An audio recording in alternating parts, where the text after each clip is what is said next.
What's up, King? Yo, the man is back from vacation. Dude, it was a trip. I got so we drove down to the Port Galveston we have here, and then I got two styes. Okay. I got two styes in my eye. Like the next day I woke up with one. I never had a stye in my life before. And then I go on the cruise, wake up, I have a sty right here, and then 2 days later I have one right here. I'm like, the whole cruise, I'm like miserable. Have you ever had one of those? No. No, I've never had it either. So it's like when like your gland gets blocked, but it's like in your latches. And so I was like, I ordered this like new like product online, like creams and all this stuff, so to keep your skin good. It was like beef tallow and like beeswax or something, and I guess Right. it was. I did it before bed maybe and put it on, and I slept in, and it got in my eyes. So I don't know, but it was a miserable week because I had this huge freaking sty on my eye, and then I wore my glasses, but it feels like there's like a 5-pound weight up there. It's like because it was painful, and it was just like it was a hard week, but no, my son had fun. He was just, my dad came too, and it was just a little wild, and I feel like I kind of need a vacation from that vacation. That's usually how it works, man. When you get back from vacation, you usually need another vacation. Yeah, usually, especially the Vegas ones. Are you going to Olympia or no?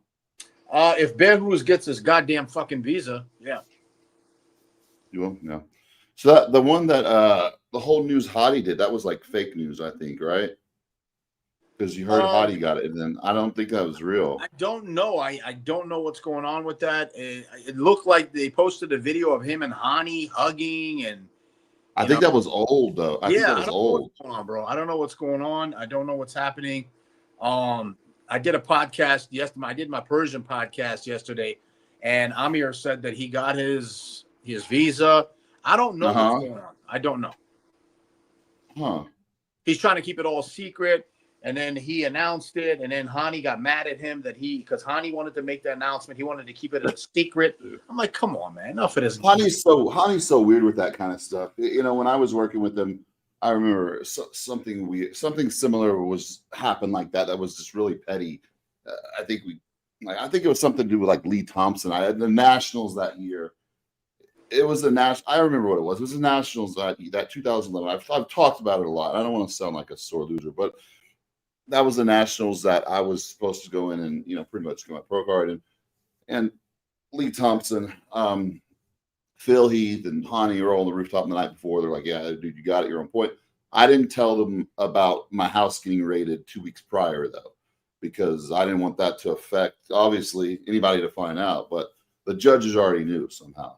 I think that it wasn't. It didn't have anything to do with me. It was a fake profile was made of a person, a girl that I was dating made it of her sister, and there was a new law called internet impersonation, and they literally busted in my door with 15 cops and like 4 detectives and searched my whole house and took all the electronics. It was nuts, and I was like, "Are y'all effing serious?" And then I had all my gear there too. They took that, but and so they found out about it, and then that's the show I got like screwed on, and then so I called Hani after the show because and I know Lee Thompson was was in legal trouble before because he beat all that steroid charges he had. I remember he had back in the day. I don't remember, but he had like warehouse storage units full of gear. He was selling to everyone. And he was looking at some hardcore prison time, but he got out of it somehow. And I texted, I think, Lee or something. It was something simple. Hani texted me like, "Oh, dude, you can't do that at all, man." I'm like, "What? What are you talking? I do whatever the fuck I want." But I text Lee, "That's not you." He's like, "Well, Lee texted me and he said you can't." I'm like, "Oh, whatever." All the don't you miss all those games with the? Yeah, I've never hung out with those types. To be honest with you, this is something that I've said a long time ago, and it still sticks to today. As a matter of fact, I said it to my best friend today. He loves hearing me say it. I don't like bodybuilders. I never had bodybuilder friends. To be honest with you, I mean, normal people. They weren't really bodybuilders, so I never got into any of that nonsense. Well, I mean, it's just like, you know, I get, you know, bodybuilding is like, it's selfish. It's all about you. It's narcissistic. I get it. Insecurities. And, you know, you get a lot of bodybuilders together and it's just like a lot of bodybuilders, they're boring as shit. They just eat, sleep, and train. They don't do anything else. They have no other interest. They don't do anything except that. Like, and a lot of guys, a lot of them, a lot of the newer ones are like that. They don't have any interests at all. I'm like, what do you like to do outside of bodybuilding? Would you like to anything? And they're like, no, they don't have not. They have nothing. And I'm like, well, you better get something because this bodybuilding shit's not gonna get, you know, have a lot, make a life for you. So, you know, this one guy just moved down here not too long ago. He had a gas contract. I'm not gonna say his name, but he was training at the gym at Destination for a while, and he was making gear out of his apartment. Like literally everybody in Texas knew he was making gear out of his apartment, and it was in Collin County, which is the worst county to be in because that's the county I got in issues with. The cops are nothing goes on in that county, so if they want to mess you, they'll destroy your life and do stuff. It's a small county too, and there's a lot of corruption there. But he moved away, but he moved down here just to, you know, train and be around the gas crew, and then it didn't work out. But yeah, I was into music a lot, so I had like a lot of rock, like a rocker type friends and stuff like that, but not much bodybuilding friends. Yeah. But you grew up with like Amin, right? And I didn't grow up with him. I knew of him. You knew of him, okay? Yeah, I knew of him around the tri-state area, around Maryland, Virginia, DC. I knew of him, and then we eventually became friends. But my friends and my crew were normal people. Yeah, I was on a lot of ski trips, you know, stuff like that. I didn't until I really got into hardcore. But then, like you just said, it was more of an individual thing. So I became like a solo monk. Yeah. I think I got all my friends into bodybuilding. I was the first one that competed out of everybody, and then I started like helping all of them to compete. And then those were already my friends, and then they just became bodybuilders. So outside of that, I never really, you know, we would go. Let's say you go to USA's or nationals. I never like clicked with other group. You know, I just never like clicked with them, and I always felt kind of like an outsider, even when I was like told to do things like, hey, you need to go network with like these people here and here. I just like, I don't really feel like it because I don't have anything in common with them. I've tried. It's just kind of like nothing's there, you know? Yeah. But, yeah. I never got that shit, to be honest with you. I was always, once I got serious, it was more of a solo thing for me. And even when I was in college, I went to class, I ate in class, I went to the library, took a nap, came back to class, went to the gym, came back. And then my second cardio session was always like around 1:30, 1 o'clock in the morning. And that's when Batista used to come in and train with his girlfriend. And he hardly ever trained hard, but we would say hello to each other. And I would watch him do a couple sets, and then he'd go lay down in the aerobics room for 15 minutes sleeping, and then he'll come back. I mean, that was my life for 4 years until as I was going through the NPC and national ranks. Yeah. Yeah, most people didn't go to college. A lot of people didn't even go to college, right? Those guys at the time. For me, it was a must, you know, that. Being Iranian and, you know, to school and all that stuff. But to me, it was fine. I mean, school was never hard for me. It was just an annoyance. Yeah. That's how I looked at it. I was like, man, I know what I want to do with my life, but this is annoying. But it is what it is. Yeah. Parents, be a doctor, engineer, attorney. If they only knew. Yeah, I know. So what do you think about hers and all, you know, moving up? Yeah, I don't know him personally, but everything that I've seen, everything that I've heard, I like the guy. I think he's good for the sport. I think the Manions love him. I think that I think the other athletes respect him because he's such a nice guy, and you know, he just looks like he's a good person. I've always said it before: bodybuilding has good, the bad, and the ugly. He seems like he's one of the good guys, and I think it was a good decision that he went to the open class. Because he's got shape. I was wondering if he could fill out his legs, which he did. He filled out his legs. And what I see with him, listen, I hardly ever agree with Sean Ray on anything because I just don't like the guy. even though I respect him as a bodybuilder and one of the best 200-pound bodybuilders of all time. But I have to agree with him on this one. He was on a podcast. I think he was on Jay's podcast. And he said if he was Urs, he would take the Olympia off because Urs is going to probably place around 8th, 9th, or 10th, something like that. And he should, and what Sean said is he should wait until the New York Pro go. And if he wins that is a legit second-tier show. It's bordering first-tier show. He should go do that and then go into the Olympia, and then he can maybe crack the top 6 and stuff. I kind of agree with that, but at the same time, it is the Olympia. And if he cracks the top 10, if you become the people's champ, the judges remember that shit. Yeah. And he could make a lot more money doing that too. So it's a toss-up. I saw that, and I disagree with you on that point. Like, I would say, just from my personal experience with bodybuilding, I would say go do the Olympia, because with me, I got cut. I never made it to my prime like you or anything like that. I got cut short with injuries. So my mind thoughts like, you never know when some freak thing's going to happen where you can't even bodybuild anymore. That's what happened to me when my double shoulder surgery, and I was out 2 years straight, and then it was a wrap after that. So my mentality is like, man, if that was me, you never know what can happen. An injury, put you out, just anything. So I would, the top 10 at the Olympia. You're top 10 in the whole entire world as a bodybuilder coming from classic. Yeah. That's awesome. Yeah. Like I said, it's 50-50 for me. It's give and take. There's positives and there's negatives. I look at it in a different way. Like, I'll look at it like this. If someone says, hey, what do you think? Where do you think Urs is going to place? I automatically think of someone like Bonac. Yeah. Okay, so I'm thinking to myself, where's Bonac going to place? Bonac is a prior Arnold Classic champion.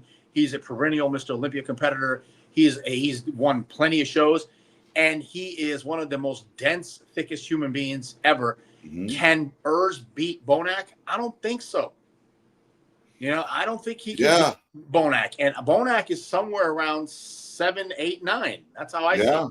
So crazy. That's how I look at it. And not to mention the fact that you still have Big Ramy coming in where nobody knows what's going on with that. He's a former Mr. Olympia. Yeah. You know what I'm saying? So there's a lot of ups, and then you got Andrew Jack. And listen, come on. Let's be realistic here.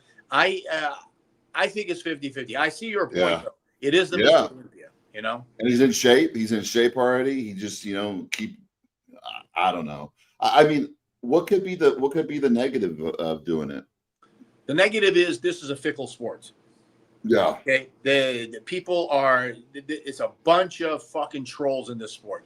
And then what'll happen is they're like, yeah, he was good in the 3rd-tier shows, but when he went up against the 1st-tier guys, the top-notch guys, look at him.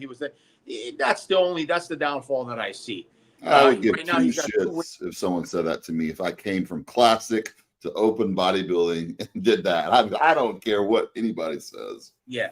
What would be interesting for me would be this. I hope it doesn't happen, but I've heard rumors that Keon wants to do open class in Prague, right? I heard that, yeah. Right, and that's right after the Olympia. So that will be a good one.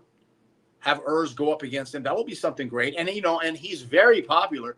I just got off the phone with a buddy of mine that said that the pro show that he won, when the Germans found out that he was in, they sold out. Boom, tickets. So it's good for business. He's a good-looking guy. He's these Germans are liked. What's his name? Gunter. Gunter was very much liked.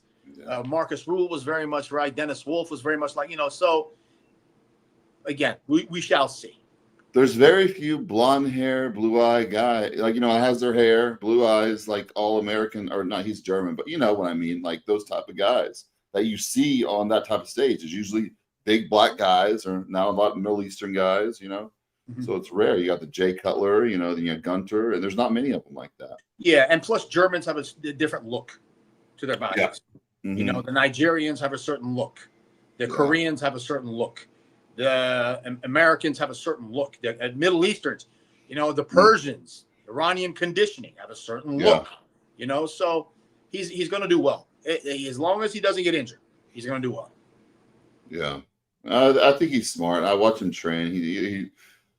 he looked like he trains pretty smart, and you know, like all those years in classic when I could tell like when his arms shrunk down, legs shrunk down. I'm like, this guy can be a lot bigger. And a lot of those classic guys, they hold themselves back. You know, even the one I was working with, he was the jackass, but for a short time, and got him from 193 to 240 in like a month and a half period. He was just doing a lot of things like not good. He was eating like a girl, and a lot of stuff we fixed. And then he's not with me anymore, but he's going to go all the way back down to 209. That's the weight cap he has to make to after all that size. And that wasn't water he gained. That was a lot of like true size he gained, because a lot of people, they don't understand these guys have been purposely not gaining muscle for Right. years to make that, you know, cap for the weight, for the height. And it's just like, they're scared. Even I know you get that too. Like local shows, you have a competitor. Let's say a guy wants to do classic. You're like, okay, we're going to throw you in the bodybuilding too. Oh no, they're too big. I'm like, no, you'll probably win the bodybuilding and get I've had plenty. second in the classic. Plenty of classic guys that I got into butt bone dry conditioning, and I say to them, I'm like, dude, you're going to win the Open too. But I don't know, dude. I'm like, no, you will win it, because what they don't understand is, for the person who doesn't understand the NPC, it's about conditioning. Okay, that's what wins, especially local shows. Conditioning wins. So once you get that into your head, if you have your coach that's smart enough that can get that, tattoo that in that person's brain, then you get it. I've had plenty of clients who you are 100% set on classic, but they'll do both and they win both classes. I always tell them to do both. I'm like, listen, go do bodybuilding too. You're going to win bodybuilding, because, like you said, if the guys are big, they're not in shape always at the state level too. I've even had a guy who's never competed before. It was his first show. We went to a local show, and he was going to just do the novice light heavyweight. I went backstage and I looked at everybody and I grabbed him and I'm like, go up front and register for the Open Bodybuilding right now. He goes, what do you mean? You're going to win the whole thing. He goes, yeah, right, whatever. Guess what? He won the overall Open, everything, the whole show. And I just remember his girlfriend and everybody, it was like they were in shock. They were like, there's no way that's what he looks. I'm like, yeah, I just went backstage and I looked at everybody. I'm like, yeah, he'll win the whole thing easily. Yeah. I've had men's physique guys too. I had an Indian guy one time. He came to me, and you know, most Indians, let's be honest, they have bad their genetics are not that great. And so I trained him in the gym too, and he was just a pain in the ass. You know, we'd be doing a set. I'm going to pass out. I'm like, dude, you're not going to pass out.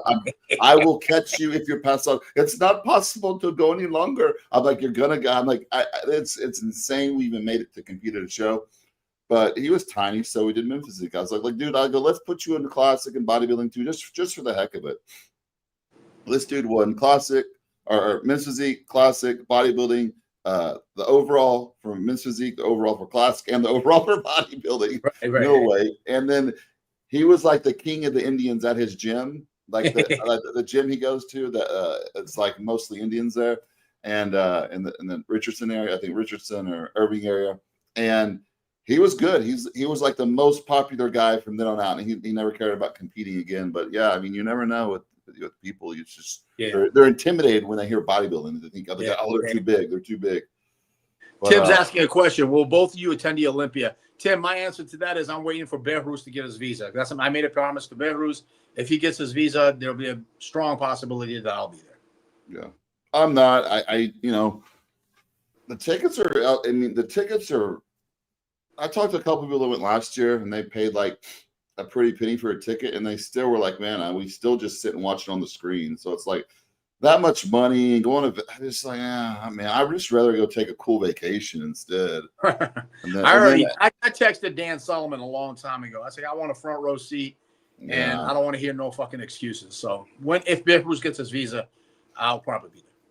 And then you still haven't seen like the expo. That's going to be like, you've scared me enough, bro. You've already planted that seed in my head. I'm sure it's 10 times worse than I've been. Yeah. You're going to be like, why? Who are these 170-pound guys at every single booth with the line out the whatever that look like they just literally just started working out of the gym? It's crazy. But see, my personality is not like that. I could care fucking less You know, that's how I am. That's how I am in the gym. That's how I am everywhere I go out in public. I don't care.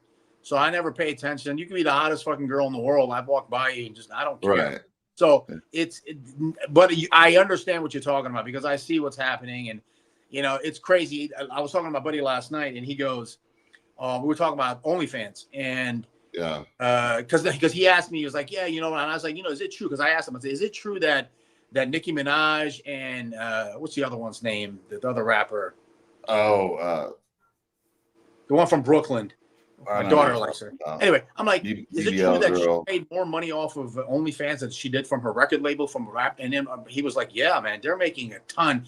They're not even showing their, you know, pussies and stuff. They're just like doing OnlyFans and making all this. I'm like, well, what's the craziest case of OnlyFans? And he goes, you won't believe me if I told you. I'm like, what? He said, do you remember that Cash Me Outside girl? I'm like, yeah. He goes, she made $1 million in 10 minutes when she turned 18. As soon as she turned 18, she opened up her OnlyFans. In 10 minutes, she made over $1 million. That is nuts, man. It just goes to show you the level of perversion in this fucking world. There's too many perverts in this world, man. I watch all those predator catcher shows. Like they have a couple guys local that are pretty good. You know, they used to have Chris Hansen in the whole show, but now you got all these independent guys.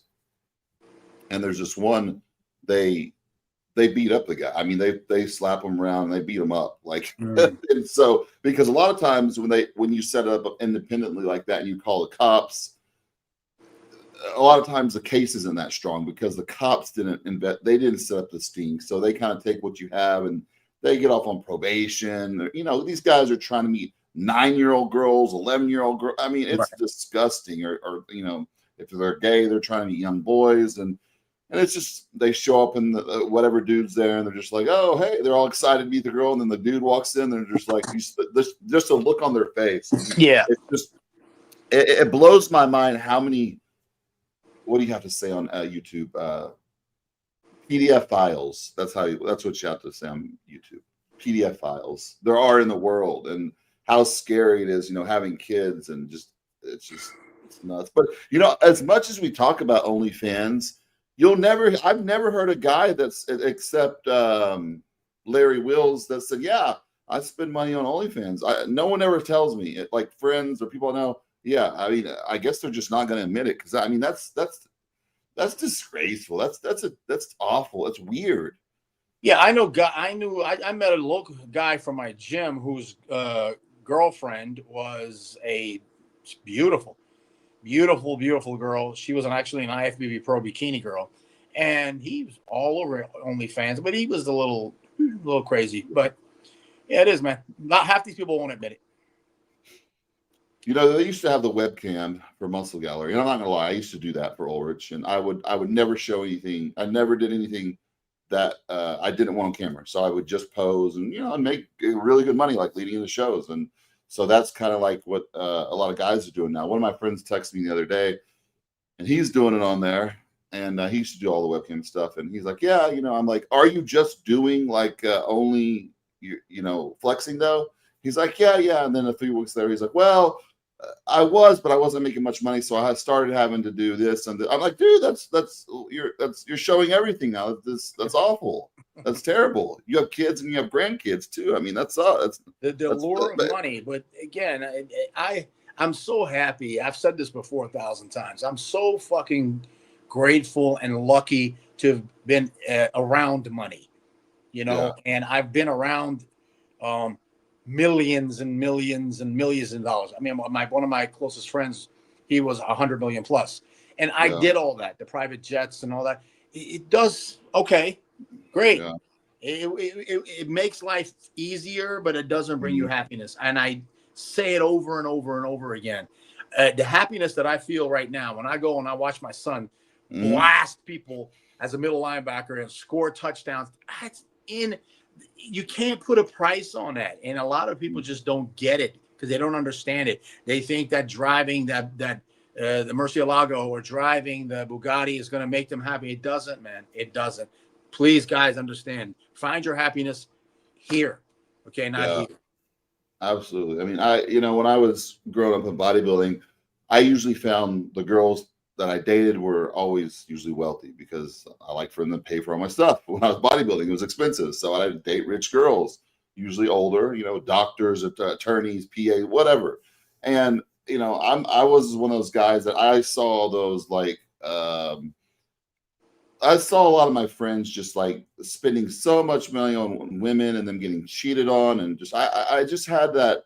And then I was doing the exotic dancing and I saw these women about to get married and trying to like sleep with you. And I just had this view on women. I'm like, I'm just going to like use them to my advantage at that. And then eventually I found the girl, and got married, my wife, of course. But before that, that's how I lived. And there was many girls that we got serious and like they were like, hey, I will have your this one girl I was dating. We at the time I was living with her at her parents' airplane hangar, and they had tons of airplanes out there. And if I married her, I would have been set for life. And she was going to open my own gym for me and all that. But it's just like it got to the point where at night I just look at her and I just don't like you at all. I don't even want to be in the bed with you. And it's not worth it.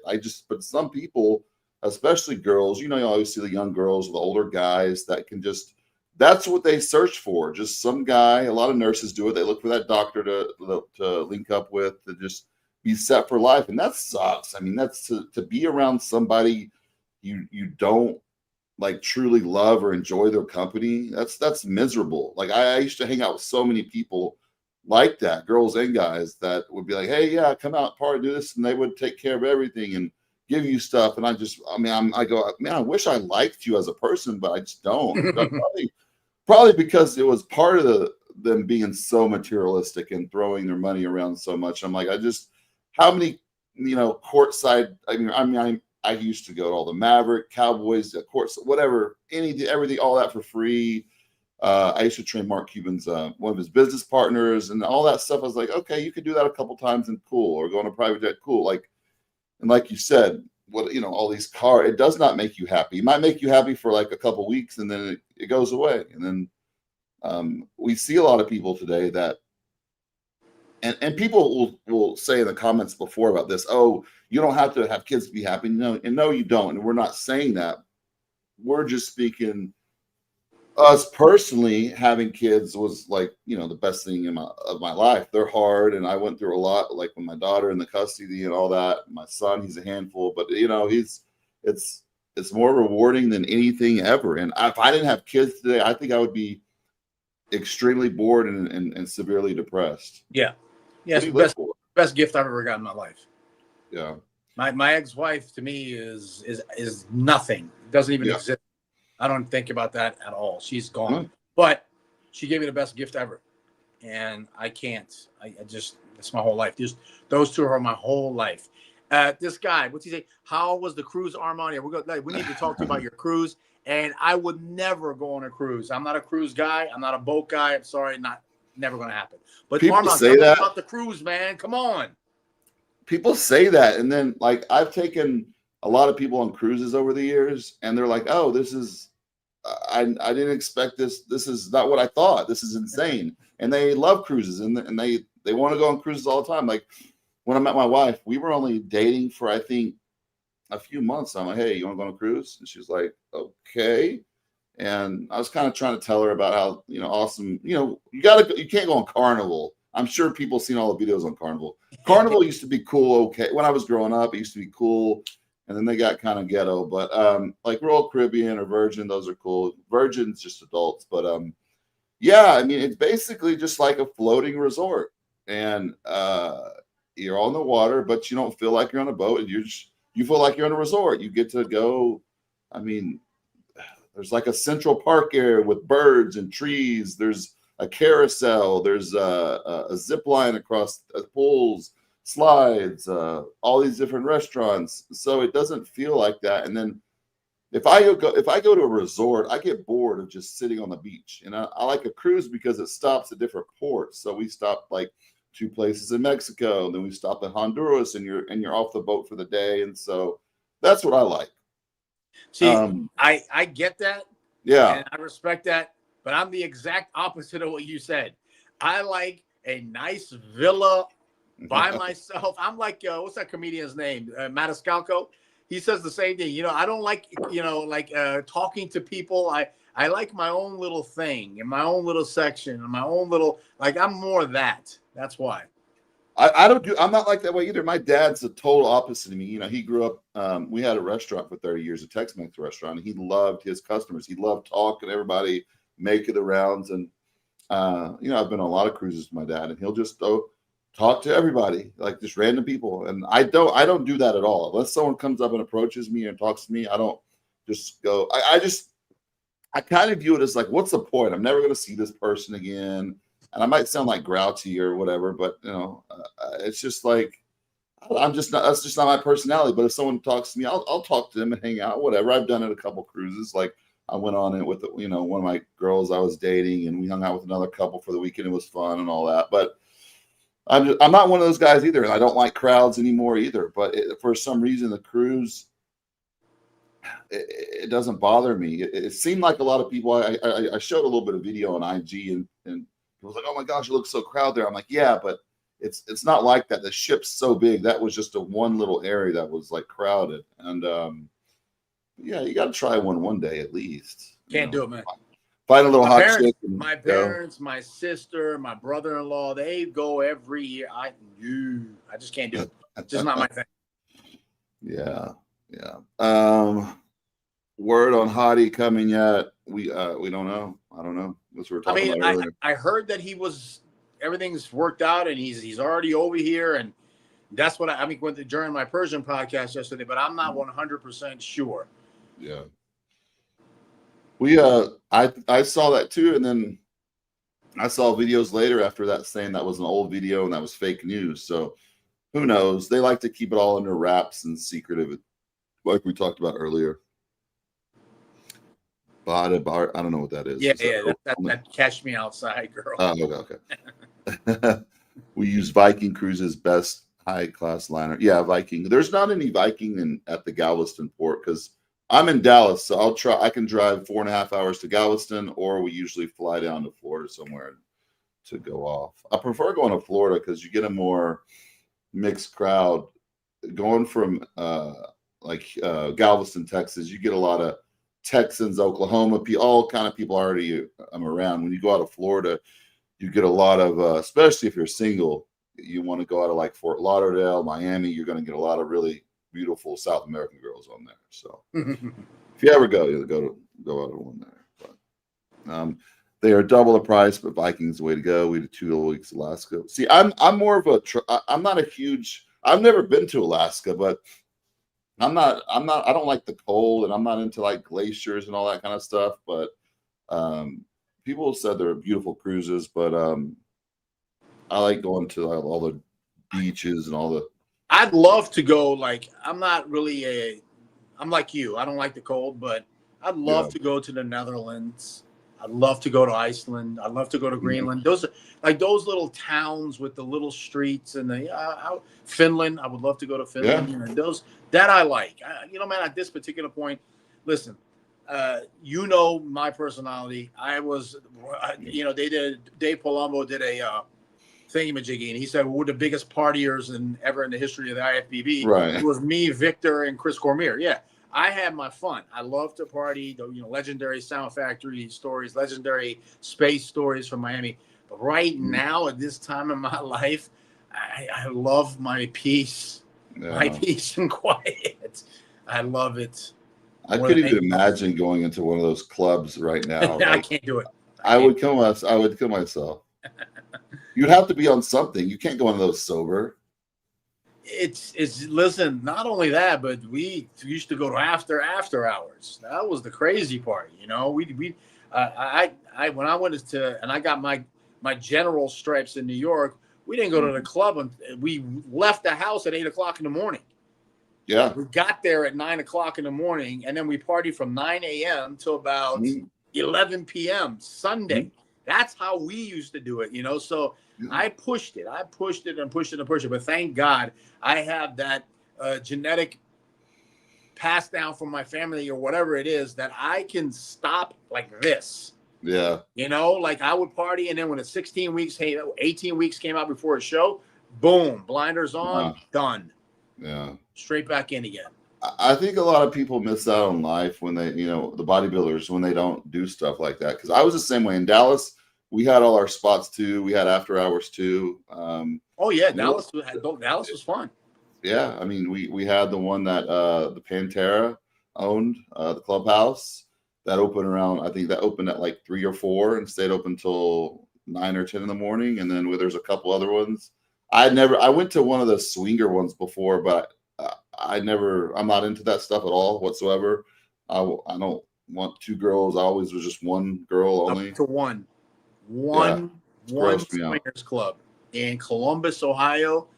After the finals, we all went, and I was with the New York crew. And I remember we got there, and you had to sign these forms before you walked in. I was like, I'm not signing anything. The guy's like, you can't come in unless you sign these forms. So I'm like, fuck it. So we signed the forms and we go in. I remember Stan McQuay. Yeah. He made me laugh so hard. To this day, every time I think about it, I get the chuckles. We had to walk, and they had to give us a tour first before we actually can go in the club and whatever. Yeah. And the tour and the theme rooms. And he stopped the tour and he goes, "What is that smell?" And I just remember, and guess who was with us? Batista was with us too, but he was there with his agent. And his agent realized real quick what this place was. And he was like, "Dave, we got to get you out of here, man." Because, you know, his persona, his personality, he couldn't stay. So he's like, "King, I got a book. I got to get out of here."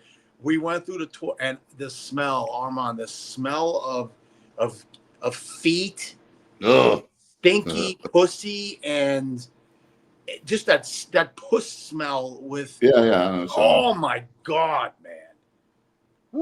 It's gross. I'm like, you know, there was a couple here, and the one I went to was just swingers club, and then the other after hours we used to go to, downstairs was all after hours, and then upstairs was the swinger part where they had all the curtains, all the nasty stuff. And when I went up there one time to check everything out, it made me physically ill just to see, like, you know, like all these guys and girls doing everything together. It made me really sick. Like it grossed me out. And I have friends that are into that lifestyle, and I'm like, that is just absolutely disgusting to me. And it's just, you know, you're, you know, licking on something that probably 10 other guys licked on and shot something on that same night, and it's like, oh, yeah. Yeah, it was gross. I mean, we were there for about an hour. We partied. They played good music upstairs, and then after that, we all jet. And the craziest part is when we left, there's a whole bunch of paparazzi that was out there, and they're there just to take pictures of you and then to blackmail you. You know, and every single one of us. And I remember Tatiana was with us. She's just a New York legend, bodybuilder, but she's really a good friend of mine. She had her jacket, I mean, wrapped like this, and only her one eye was sticking out. Everybody was like doing this. And after that, I used to always call her a Jedi. Every time we saw each other in Vegas at a club or anything, she would always grab her, whatever she's wearing, and she'd do this. And we both start cracking up. She goes, "Can you fucking believe that we had to go? We were at a swingers club and we left looking like Jedi dorks?" I'm like, I know. Yeah, the whole lifestyle is just some people are into it. Shout out to Tatiana. Yeah. Do you think Nick Walker is going to surprise people and give them Oprah money? I've got a video because people keep asking me what's wrong with Nick's skin, and here's a video. Let me see.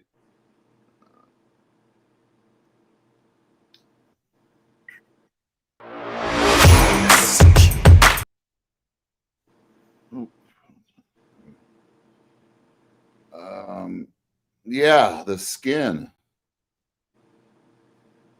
Well, I mean, that's bodybuilder skin. Just, you know, a lot of bodybuilders have that. Some people have, you know, I've never had a fucking pimple or a zit in my life. You know, it's just what God gave you. And then Nick is like that. I mean, but listen, this is, as long as his blood work comes back, this is a kidney issue. This skin thing. It is kidney issue. So as long as he's doing okay, he's getting his blood work back, he should be okay. But as far as him being into money and surprising people, I am not a fan of Nick Walker's physique as much as a lot of other people are. But he will be in the mix. Oh yeah. You know, he will definitely be in the mix because Nick, when he actually hits his shots, side chest, side tricep, back double bicep, most muscular, he's dangerous. Yeah. He's definitely dangerous. What his Achilles heel is his symmetry. He doesn't have a pretty body. Okay, so that's where he gets crushed. But as I said during the other podcast, if everyone else is slightly off, he could slide in there. Absolutely. I think he could easily win. I mean, people count him out and said, you know, that dude from day one, he's, I will do anything to become Mr. Olympia. And I think he's done everything possible to become Mr. Olympia. Right. And, he's, son just got home. I mean, a lot of people thought that he beat Derek at the New York show, at the Pittsburgh show. A lot of people thought he beat Derek. But like you said, King, I just, as I think of a Mr. Olympia, I just don't find that appealing to represent a Mr. Olympia, this physique. Hey, it's a lot of muscle. He's a freak. It's impressive, but I just don't like that look. So here's Samson. I think Samson, this is the leanest he's ever been, even before. So, since stage. I mean, this is 3.5 weeks out at a guest posing. Is he not leaner here, King, than he was? He's been on stage he's definitely. He was definitely. Are you talking about the 6 weeks out video that we all saw, right? I think this is another one that was like 3.5 weeks out. I'm not sure. Because he guest posed at 6.5 weeks out.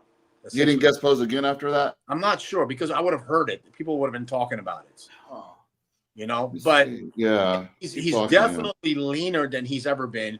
When you see his face, he posted a pic yesterday where he's just standing there flexing his tricep a little bit, and he is sucked in. He's got that 90s sucked in face and all that stuff. And a lot of people are coming down on him and saying, "Hey, look, he lost his fullness." There's 3 weeks left. Plus when he loads back up, and you're not looking at the big picture. They asked him to bring conditioning, and that's what he's doing. In my opinion, if we're going to break it down fully, in my opinion, I think the last two guys standing will be Hadi and Samson. That's what I think is okay. Yeah, on the picture it says 3.5 weeks out to the Olympian. He posted that picture. Maybe it's just from the guest posing, but yeah. Anyways, that's a guest posing picture. Yeah. I mean, you got Samson, Hadi, Nick, and Derek. It could go either one. Any one of those people could be Mr. Olympia. I'm looking at Derek's pictures and all that. I just don't see Derek coming in this year or the winner, King. I just don't. For some reason, I don't think I get it. I just have a feeling, anyway. It's just something. The legs are going to come in again. That big jump. Every bodybuilder has that one big jump. Nasser, big jump. Dorian, big jump. Everybody has that. He had his. When he guest posed in Pittsburgh, people went, "What the hell?" Remember that one guest posing? Yeah. He shocked everybody, and everybody's like, "Okay, this is legit." He went and he shocked the world and all that. I still think that Samson overall has the height, has the shape, small waist, round muscle bellies. He's bringing the conditioning. He's got everything that he needs to have to be Mr. Olympia. If Hadi tries to come in bigger, if he tries to come in bigger, he'll probably end up 4th or 5th. Yeah. If he brings in that crazy Hadi Persian conditioning, he's going to be right in there, man. I think that there's going to be a lot of battles fought. I think Nick is going to expose some people. Nick is going to be the people saying, Nick, in the side shots, he'll bury Hadi. Yeah. In the side chest, side tricep, in the back double bicep, he's going to bury Hadi. So it's going to be very, very close. But then all the front shots for Hadi, we got front double bicep, front last spread, most muscular, ab shot. Those are all 4 for Hadi. So it's going to be close. It's going to be actually a very, very competitive Mr. Olympia if they're all in shape. Yeah. Samson, hopefully he doesn't do anything at the end to be at this low of body. Because his glutes are significantly leaner. Everything's leaner. His face is sucked in. I've never seen him with a sucked in face, even on stage, really. But right. The guest posing, his face was a little drawn in, and some other pictures too. So if he doesn't, like you said, like do something silly at the end to fill out too much and just completely spill over or something, I mean, yeah, Samson has got all the tools, and that's someone you look at and like, yeah, that's a Mr. Olympia. I think Derek, Derek got a lot of this last year. Derek got a lot of like heat or whatever you want to call it for being. A lot of people were calling him like fake too. They didn't like him. He's fake. He's this. He's that. I don't know him personally, so I can't say that. But and then people just say stuff too just to say stuff. But you got to be likable as a Mr. Olympia too. Remember, Phil Heath, he wasn't really liked that well as a Mr. Olympia. Yeah, Phil, that was one of the biggest problems with Phil. Yeah. The fact that he didn't have a personality.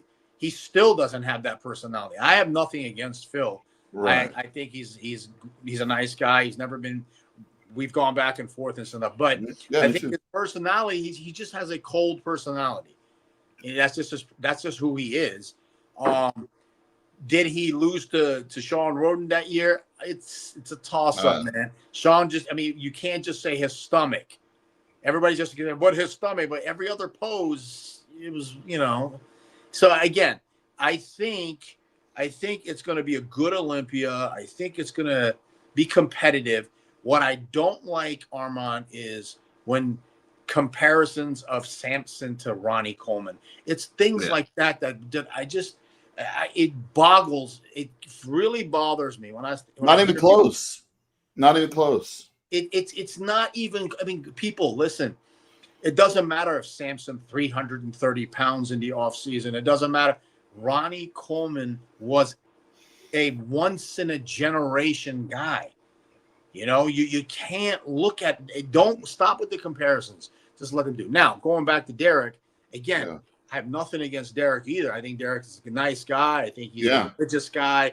I think that he's a father now too, which is close to my heart and all that stuff. But he's a shorter guy, and he still doesn't have this.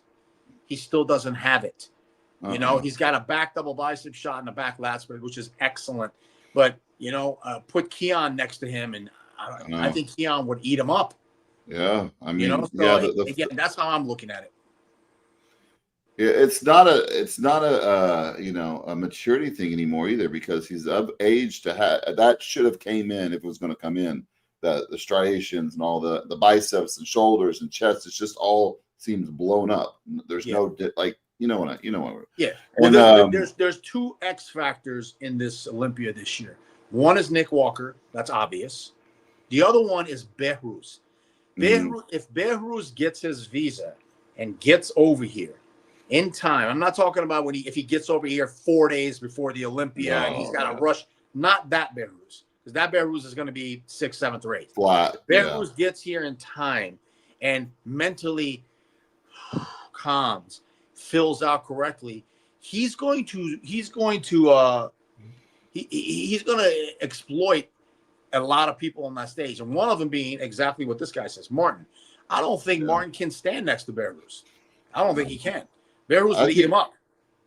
Martin had that one good showing. It was like, wow, where you talk about people make that jump, that they make a lot of those gains. And then after that, it was kind of and I've trained with Martin. I see him in person. He's not a big guy at all. Like, when I say a big guy, I mean, of course he's big, but you don't look at him like, oh my God, this is, I just don't see it with Martin either. I think his time, I nailed it at that one show, and it was like, wow, look at that. He's just going to get better and better. And a lot of times those people don't. They just the thing about Martin for me is he's complete. I agree with that. A lot of people say he's complete. I'm like, yes, he's a complete bodybuilder, and he's done very well for what God has given him. He's done very well. Yeah. I don't like that whole the peanut butter and fat loading. And who was that? Who was this guy who trained with him who's also qualified for the show? What's that white guy's name? Brett Wilkins. See, I don't, the way I saw the videos leading up to the show where they eat specifically all these weird things and they carb up weird and all that. King, the classic pro I was prepping, which if he stayed with me, he would have won the Texas Pro. The guy, he's got a lot of issues up here before he needs to compete, and we parted ways. Whatever, it was the best. But Martin was one of his like friends that gave him a lot of advice, and from Martin's advice, this guy would ask me constantly, "Hey, instead of my white rice, can I have Rice Krispies?" I'm like, "No." Instead of my chicken, can I have Greek yogurt? No. All these stupid freaking questions all the time. And I'm like, are these coming from Martin? And he's like, yes. And I'm like, don't listen to that guy. It's stupid, shitty information. Can you still get on stage eating this, and this, and be in shape and look great? Yes. But are you going to look better doing what you need to do? Yes. It's stupid making this cereal. I'm then eating this. Stop doing that shit. I'm going to say this to all the people that are listening right now, all the competitors and all that. No, who are the consistently best conditioned bodybuilders right now in the past 5, 6, 7 years? Persians, Iranians. They're bringing the Iranian conditioning. They're bringing that nasty 1990s conditioning. I have worked with and I've talked to hundreds of them. Rice, I won't do that shit. Chicken, beef, vegetables. That's it. They go old school organic, and they don't even process foods. They don't even know what that means. Everything is natural. Everything is organic. Everything is straight off the vine. You know what I'm saying? That's what works. Yeah. That's what it's eating a half tablespoon of peanut butter with 2 drops of MCT oil with one little one carrot that has I just don't get it. I don't understand. Yeah, Martin one day said, "This is my cereal, post-workout cereal." I'm like, what the fuck is in all this shit? You got some cereal, some almond milk, no. Like I said, and the problem, King, a lot of these younger guys, that's what they want to eat. And I'm like, if you can't for 16 weeks, 8 weeks, 12 weeks, whatever, eat just what you just spoke about: chicken, rice, beef, what all bodybuilders, the best in the world, have always ate. Not Rice Krispies, not these weird little shitty foods, Greek yogurt, they don't do that. But it's like, it's a treat for me. And you're not a real bodybuilder to me. You're not a hardcore bodybuilder to me. Or all the people taking the Retatrutide because it kills their appetite completely and they could eat their food and they're full, and people pushing it so hard. I'm like, that's just lazy to me. That's just plain freaking lazy. And it just makes everything so much easier. It's just like, it means when you worked for a show, King, like I starved my ass off. I threw so many cheap foods out. We used to tell a story, used to buy cake, throw out the window, all that kind of shit.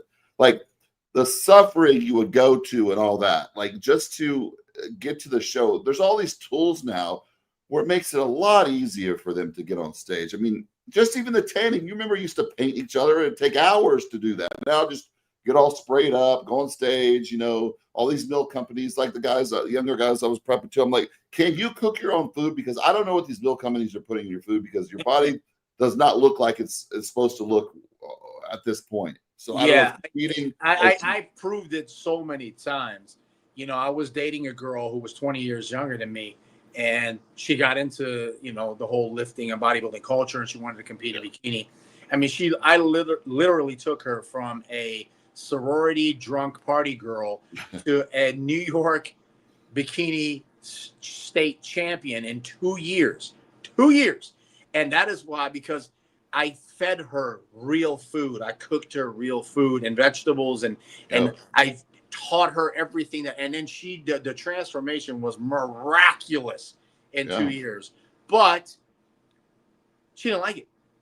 She said, I don't want to suffer. She goes, I'm at the gym and I'm listening to all these other girls talking about they're going to get their hair done and and I can't even freaking focus and function because I'm so hungry. I'm like, sweetheart, this is bodybuilding. You're bodybuilding right now. That's just fake shit right there. Yeah. This is how stuff. If you want to be these guys, I tell them, like, they come from other coaches and they're like, well, with my last coach with this, I was like, I don't give a shit what you do with your last coach. You're coming to me, and I'm telling you, I'm going to make you the best possible condition and look on stage. If you listen, if you don't listen, it's not going to be that way. And people want it. People, King, these days, they will take a shittier look on stage so they can be more comfortable on their prep and feel a little better. That's crazy to me. And what they'll do is, once they start suffering, they go on the internet and they start looking. What else? Why am I? And they want to find somebody else to tell them, no. Yeah. You don't need to suffer. Do it this way. No. You don't do it. That you got to do it this way. And that's when they'll start calling and doing. That's the problem. We didn't have any of this. We didn't have the social media. I had Chad. I'd call him up. How do you feel? I feel like shit. All right, well, that's the way you're supposed to feel. Okay. Yeah. That's it. Okay. That's it. And my girlfriend would be like, what did he say? Like, he said that you're supposed to be like this. And I didn't question him. I didn't do anything.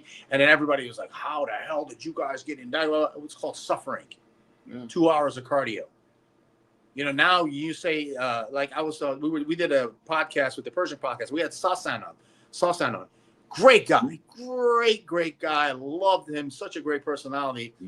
Aceto has him eating 800 grams of carbs all the way up to the show, and he's doing like 20 minutes of cardio every other day. Yeah. It's the new thing now, which people don't understand. He is genetically blessed. That's why after 25 or 20 years of training or whatever, he can get away with that. You can't. That's another thing. Comparing yourself to the pros. Stop it. Yeah. Stop it. Pay your dues. Yeah.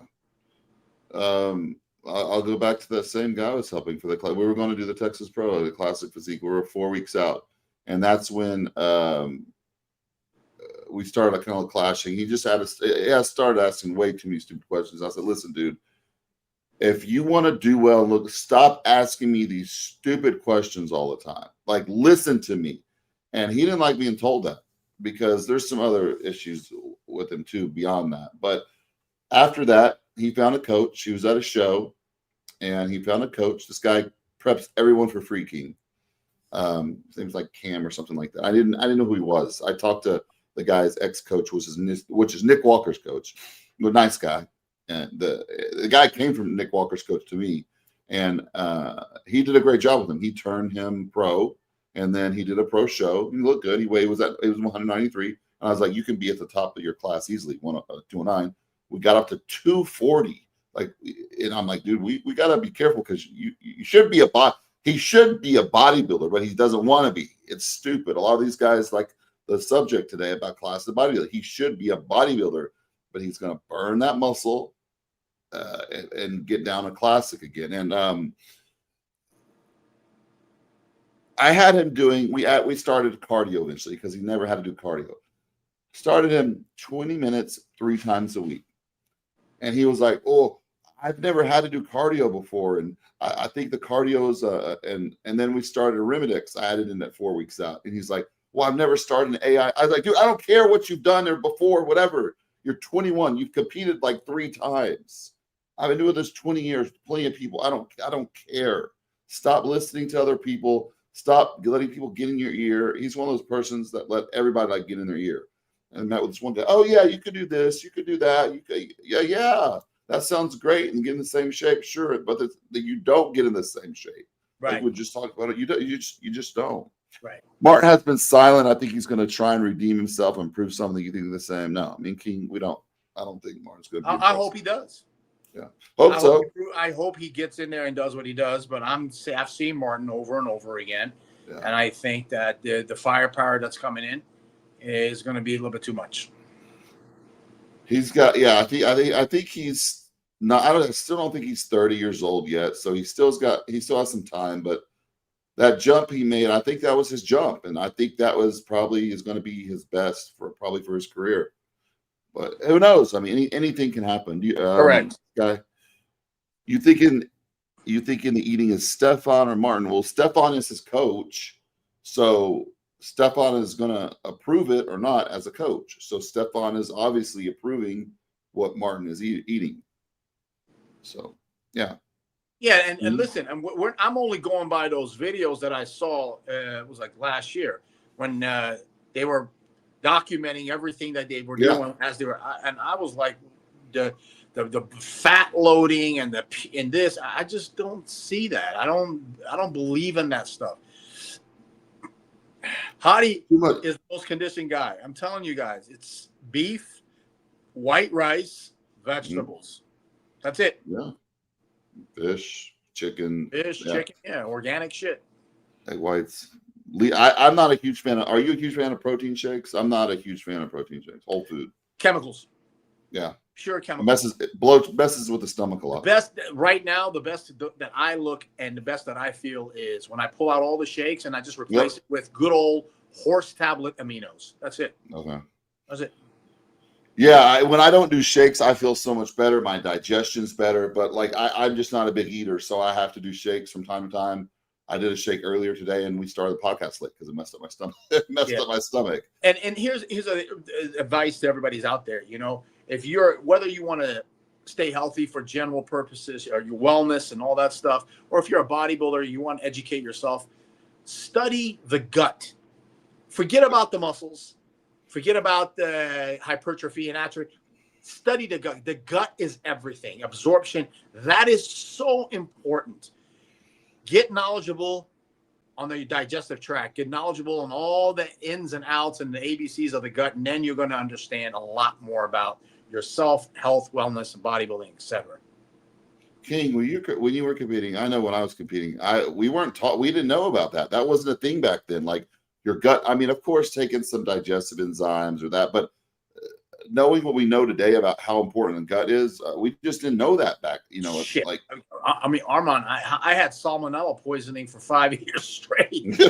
I saw Rocky, Rocky 1 when he, cracked in class and then he drank it. I'm like, you know how long I did that and how long I had stomach issues and I was shitting. And then until I learned about salmonella and I was like, well, maybe that's what it is. And then when Perillo came out with the the triglyceride, I used to pour salmon. There's 3,000 calories right there in my stomach. So it has a lot to do to it. Right now, I will not eat a meal without a digestive enzyme. I feel so much better when I do it. It's night and day. I get a lot of people on the certain digest. I like one called digestive meal. The doctor we had on a while back, the naturopath, he recommended it, and I've used it myself, and that's the best digestive enzyme I've ever used. And I put several of my clients on it, and they're like, man, it's like a night and day difference when I eat my meals. They're eating a lot of food, and I'm like, yeah, it's very important. And, a lot of things I look back on that I did, I'm sure you did too. Like I did so many stupid things that held me back from progressing, whether it was, just burning a lot of muscle off for shows or taking certain compounds that I took finasteride, for the hair, the DHT for 5 years straight. And Dave's beliefs on it doesn't mess with your muscle growth or strength. I completely disagree. And me and Dave will disagree about that. But I was taking it for 5 years because my hair started thinning, and I didn't want my hair to thin because I was doing a lot of other modeling type stuff on the side. I was like, I need my hair. But then when I met Hani's like, dude, you got to come off the finasteride if you want it. You want your hair or muscle? I was like, muscle. So I got off the finasteride, Propecia. People take dutasteride too. And within that next year, my size and strength went up significantly without changing anything else. And that was holding me back. It blocks DHT. Right. DHT is important, muscle growth, aggression, strength, and all that.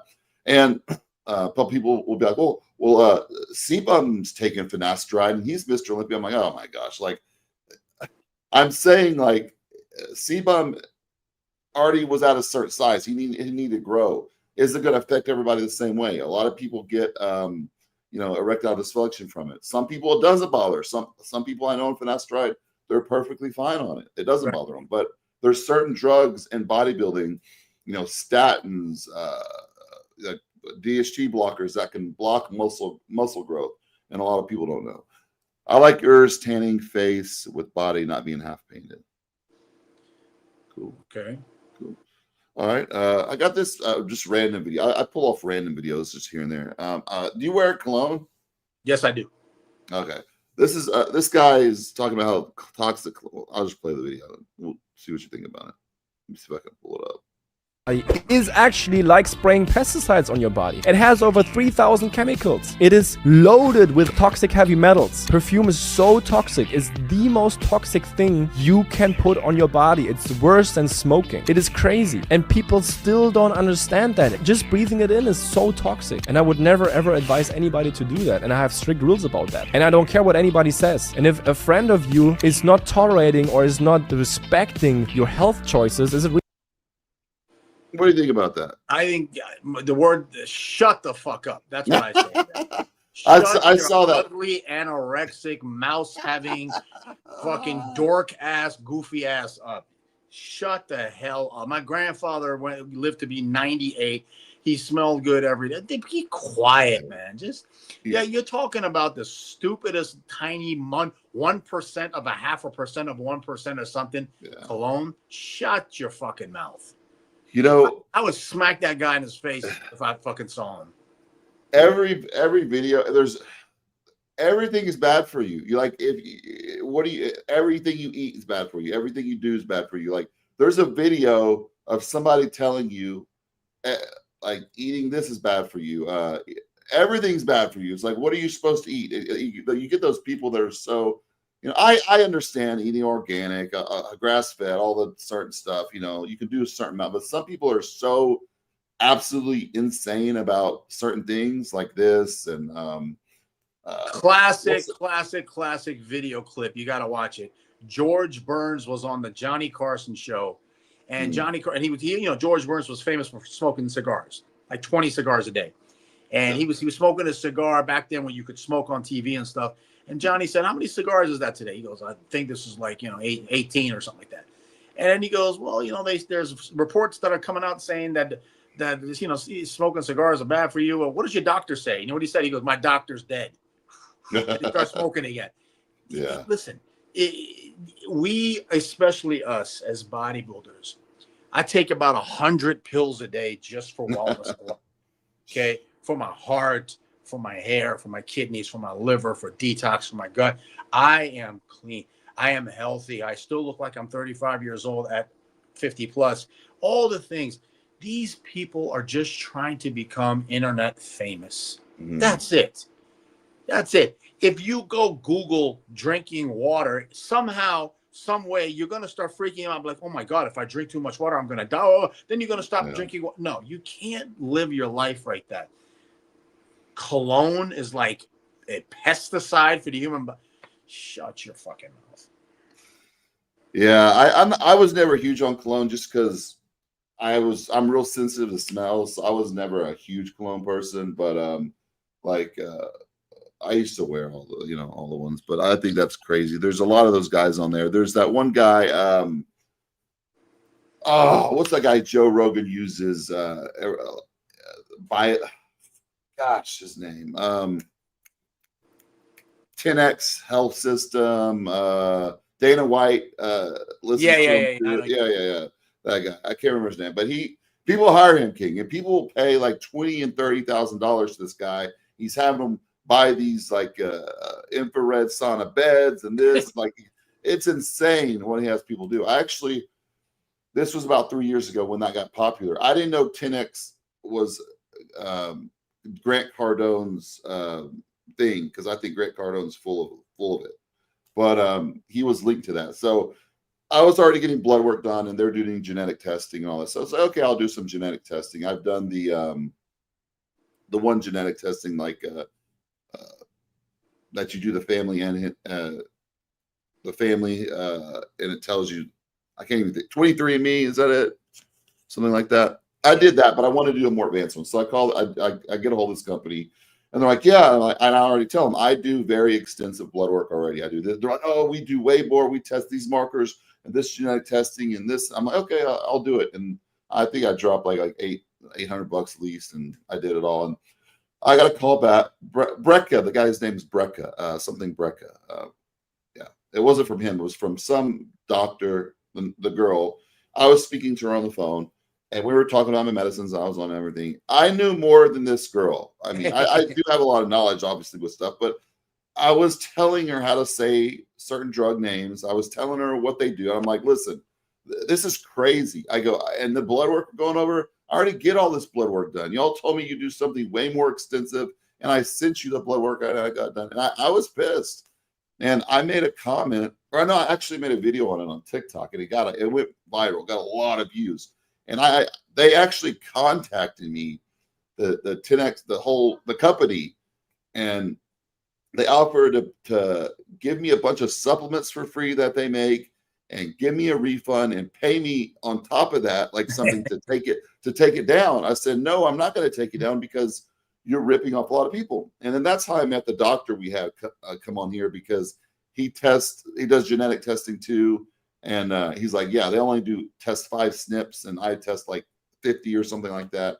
And they're ripping off so many people that just have money to spend. Yeah, and you brought up Gary Dana White. Brecka. I just saw him on for the fight, for the Canelo fight. He looks like he's gained about another 20 pounds. He looks like he's going Who back you talking up. about? Dana White. Oh, he's getting chunky again. He looks like he's getting chunky again. Yeah.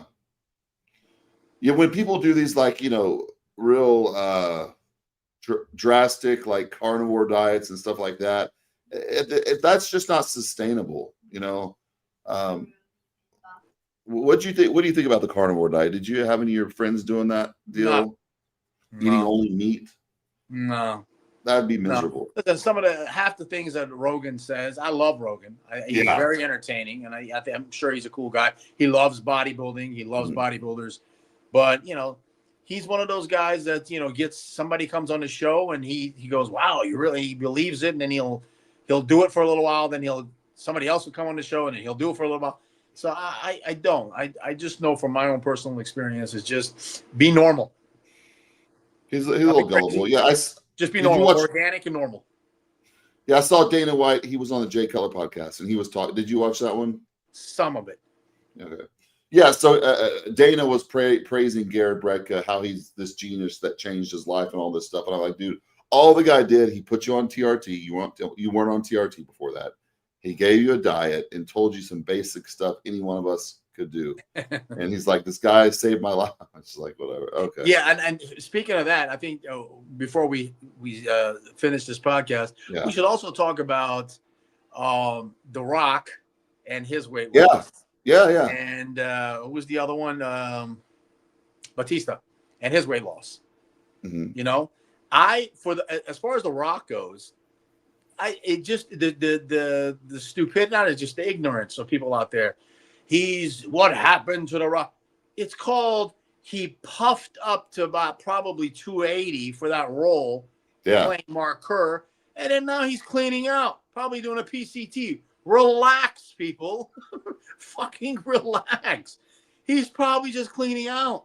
He's doing a PCT. He probably went way up. Okay, then after he's done, he's probably doing 1 shot of test a week, and he's doing his Arimidex, he's doing his Clomid and HCG. He probably has another role coming up that requires him to be a little bit relax.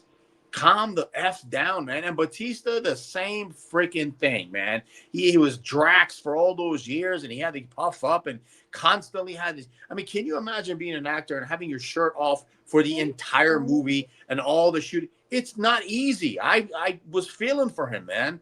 And if you listen to some of the things that Batista was saying, he was like, and even the actors that work with him said, every time the scene was over, he would sit down and he would continue to eat while he was sitting on his chair, and he would have assistants bring him more food. Yeah, that's because it's not easy to sustain. Imagine walking around at work with your shirt off the whole time, and you have to look pumped and great.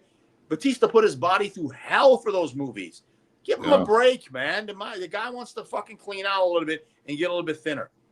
Jesus Christ. And just being that weight too, because I think me and you weigh around the same. I was like 270 before my cruise. I got down to like 262.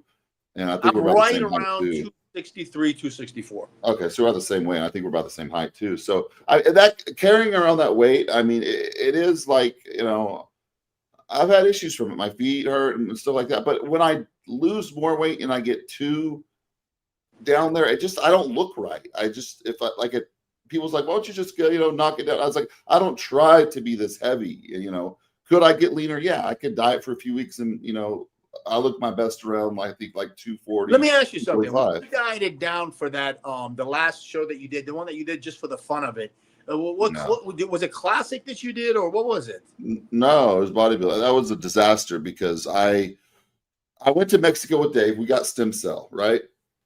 And so I was supposed to not work out for a month.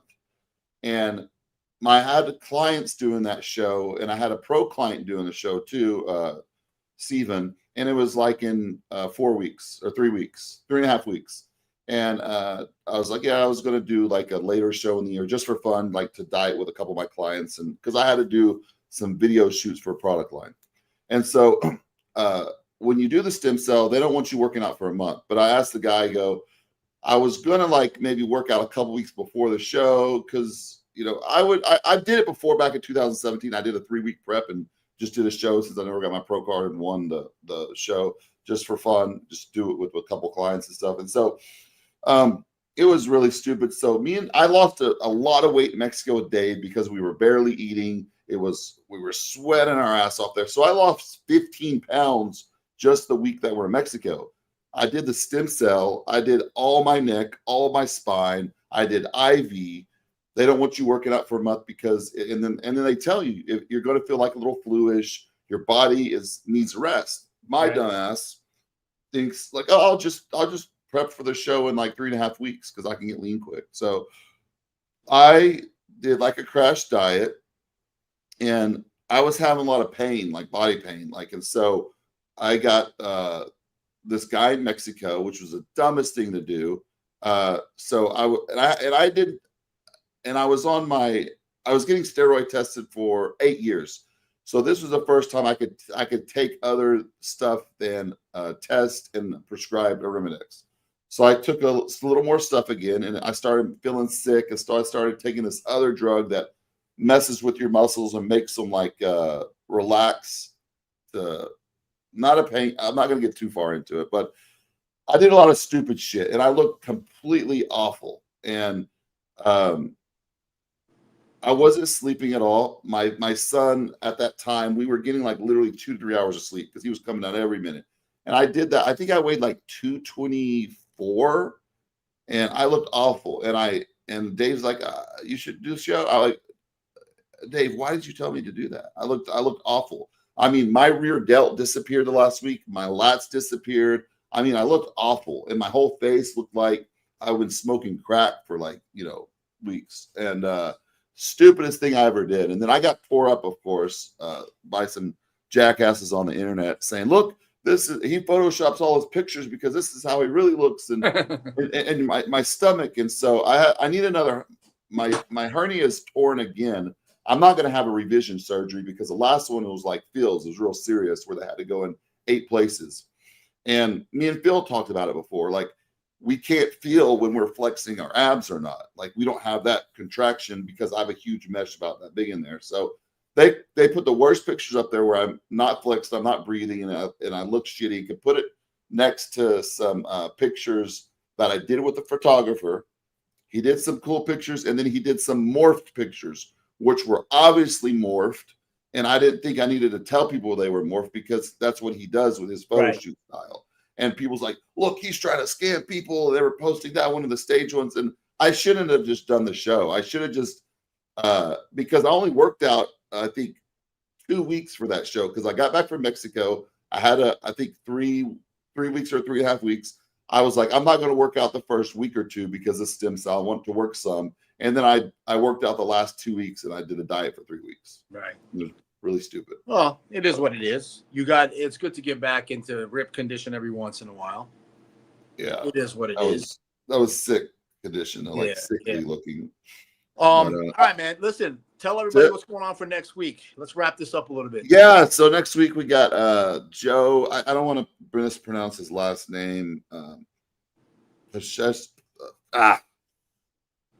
Got Joe on he just got hold I'm sorry, Joe. I'm shit. I'm terrible with names too, man. Joe the Machine. Joe the Machine. They call him Joe the Machine.